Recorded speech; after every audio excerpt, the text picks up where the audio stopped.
What happens when you get power? What happens when you have influence? What happens when you're the head and you can choose to do whatever you want to do? When people are throwing themselves at you, when you have access to things and to people,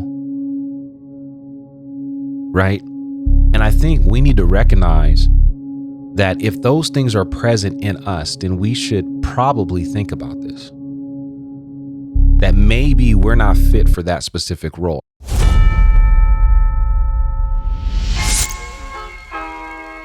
All right, welcome to the Church Dropout channel. This is another edition of It Is What It Is, just a segment where I talk about things that are on my mind. And we do still have the Church Dropout podcast happening. Again, this is just something I do on the side of that. If you have not already, please like, rate, and subscribe to the channel. We'd appreciate that. And as always, drop a comment, keep the conversation moving forward below. Keep it respectful. And we'd appreciate it. You know, in light of all of the things that have happened in the recent days, particularly speaking of with Steve Lawson, but I think this is in a long line of events that have been happening for some time. I mean, obviously, it's nothing new under the sun. This is nothing new. Pastors fail all the time, but it seems like it's a bit more frequent, right? And that it's happening more often. And I think because we live in a society where news travels fast, we have access to all of this stuff. It's just a different day and time, but nevertheless, it is happening at a rapid rate. And I was thinking this morning about what we would call the qualifications for a leader, right? And in Timothy, Paul gives what we would call qualifications for a leader. Okay. And I do believe that those are qualifications, right? Those are fruit that is supposed to be present in the life of a man, or in light of a man who is aspiring to a particular role. And so, they are qualifications. But in addition to that, I don't just think they're merely qualifications. I think they're also something else.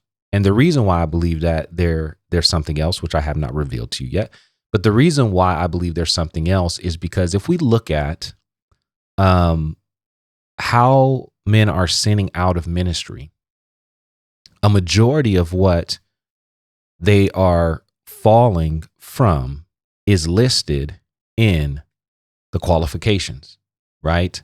The very things that are qualifications for them to be in ministry are the things that are catching them and sinning, and they're sinning themselves out of ministry.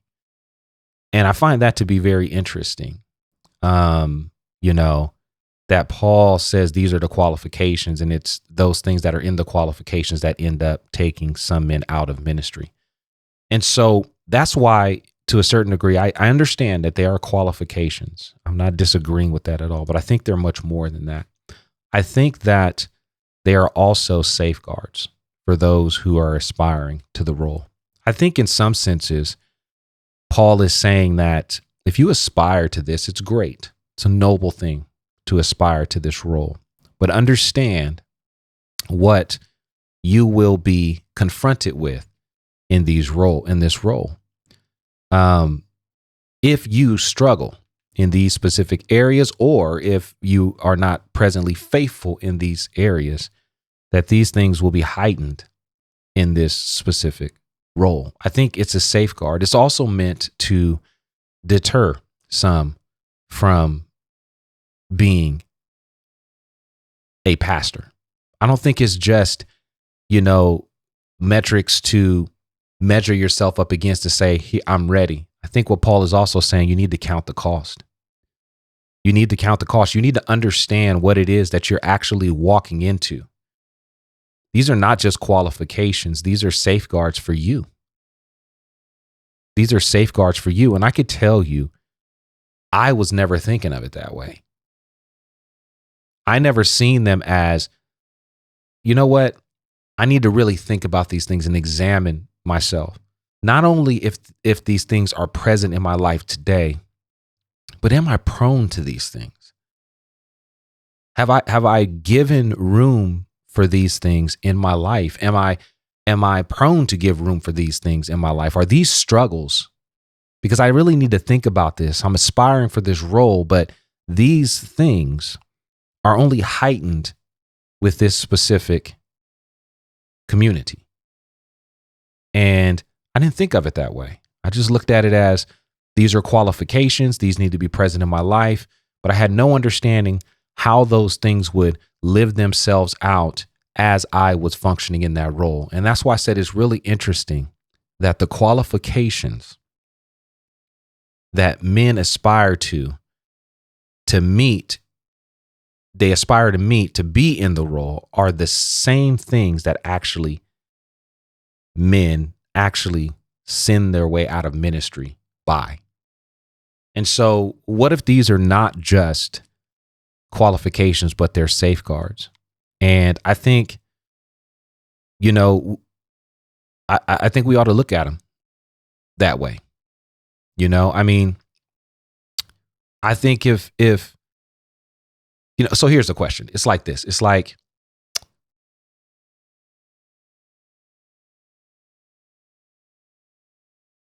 if you are prone to these things, if you struggle with these things now while you're not a pastor,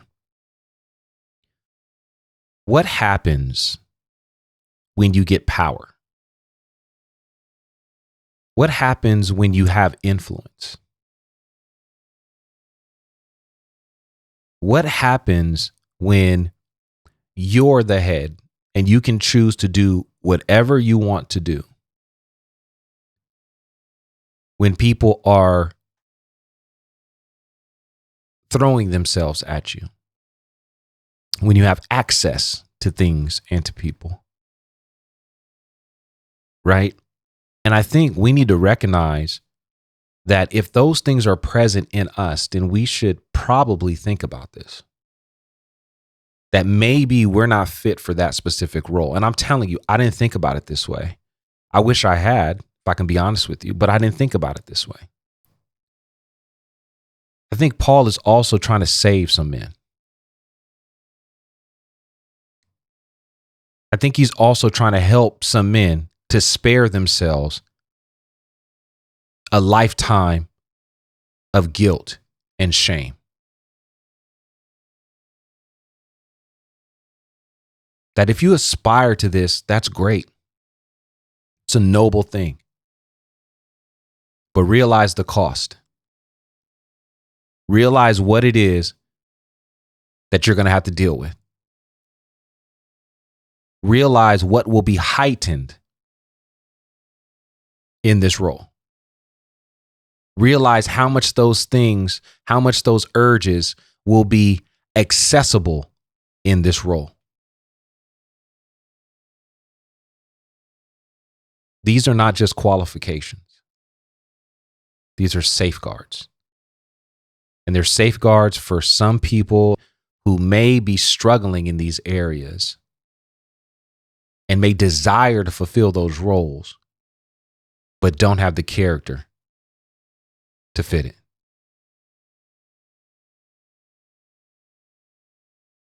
Talent will get you in places your character can't keep you. So when these things happen, it's not just sufficient to look at, was he ever qualified? It's also sufficient to look at, who was he when he was qualified? Were these things present? Should we actually pursue this role? Is this good for me? I'll give you a quick story. Last thing here. This is not on the pastoral tip, but I think it just helps to reaffirm this. I remember I went to my mentor. I had an opportunity to become a correctional officer young. My mentor at that time had some pull. Actually, mentor and some deacons had some pull, and they were able to get me in as a correctional officer, which took a long time, for most people, but they were able to get me in. And I went down, I took the test and all of that stuff, did that, and so I was ready to move forward into placement and different things of that sort. And I remember my mentor called me in the office. He was my pastor at the time. He called me in the office and he said, "Hey," he said, I understand."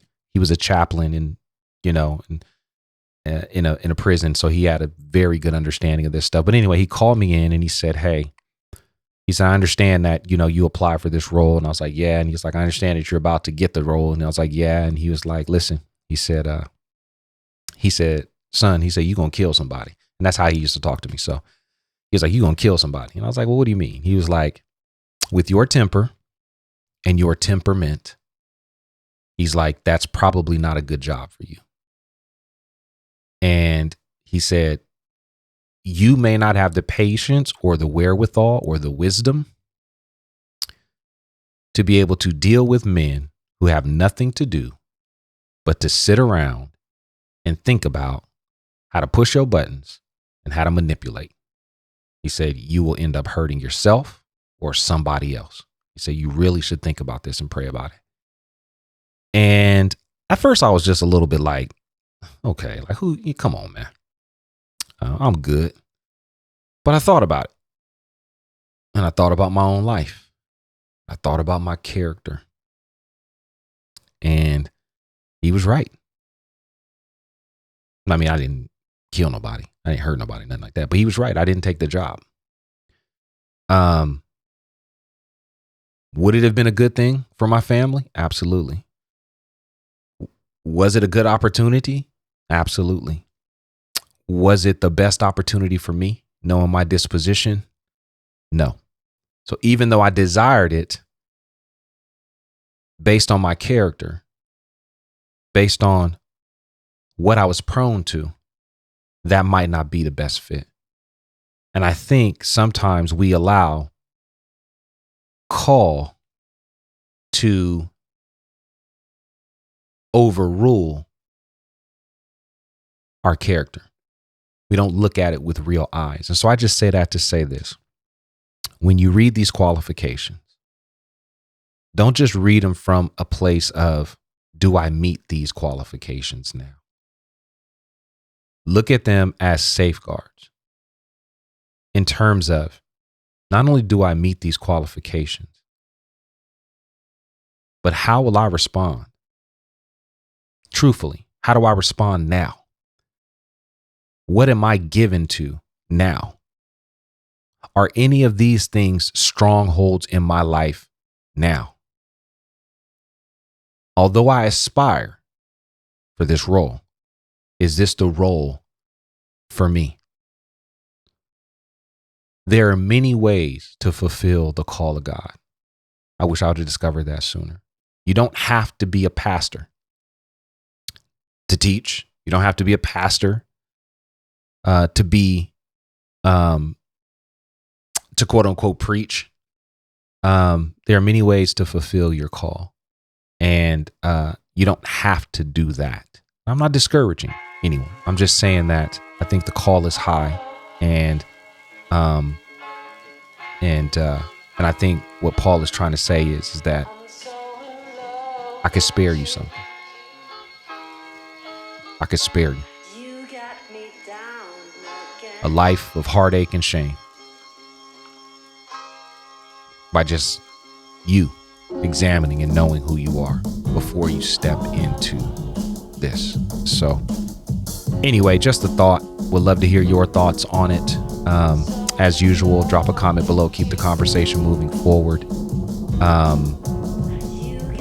Yeah, that's it. Please like, rate, and subscribe wherever you're listening to this channel. Another edition of It Is What It Is. Talk to you soon. God bless.